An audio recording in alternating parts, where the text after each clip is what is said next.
This is the Lone Creator YouTube. We hope this video helps.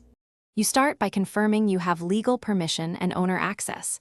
That prevents later issues. Open the file in a full-featured PDF editor that can edit metadata and remove stamps. Once opened, immediately check security settings and whether the file is password or certificate protected, because those block label removal. If protected, you must remove protection first using the owner password or request an unprotected copy. Make sure autosave is off so you control versions. Now you remove the visible label and embedded traces.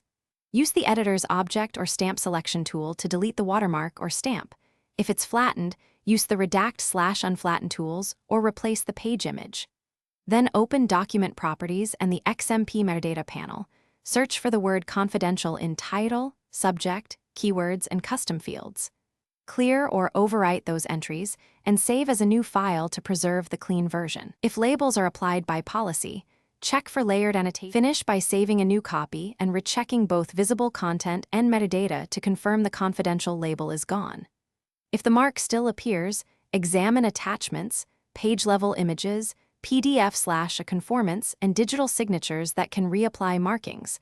Unsigned copies may be required. If you encounter policy locks or encryption you cannot bypass, contact the document owner or admin.